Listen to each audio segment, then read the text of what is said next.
লক্ষ্মীর ভান্ডার প্রকল্প রূপায়ণে ভূমিকা রয়েছে অভিষেক বন্দ্যোপাধ্যায়ের মায়েরও।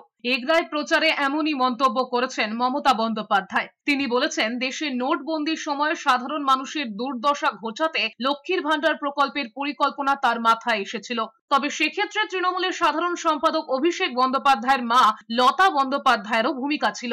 সে কথা বলতে গিয়ে মমতা বন্দ্যোপাধ্যায় বলেছেন, অভিষেকের মা লতা তার কাছেই থাকেন, দেখাশোনা করেন। নোট বাতিলের সময় লতা বন্দ্যোপাধ্যায়ের পরিচালিকা বলেছিলেন তাকে 2000 টাকা দিতে, ব্যাংক 500,000 টাকা দেবে না।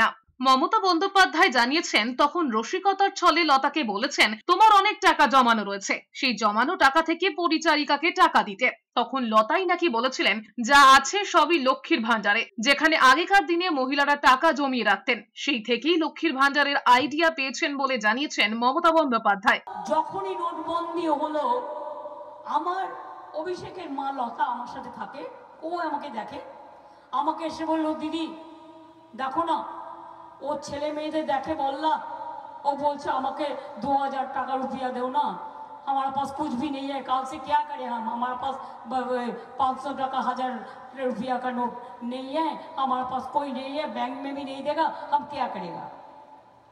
आलम तार माने এই অবস্থা বললো। হ্যাঁ, আমি এবার লতাকে জিজ্ঞেস করলে, মানে নোটবন্দি করেছে, তোর তো অনেক টাকা আছে নিশ্চয়ই জমানো।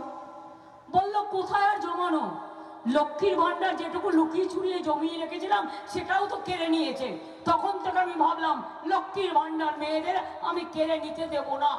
বিষয়টি নিয়ে খোঁচা দিতে ছাড়েনি বিজেপি। দলের মুখপাত্র শ্রমিক ভট্টাচার্য বলেছেন, অবচেতন মনে লতা বন্দ্যোপাধ্যায়ের যে অনেক টাকা রয়েছে সেটা বেরিয়ে গিয়েছে। সিপিএম নেতা সুজন চক্রবর্তী বলেছেন, নামটা তো লতার ভান্ডার বা মমতার ভান্ডার দিতে পারতেন।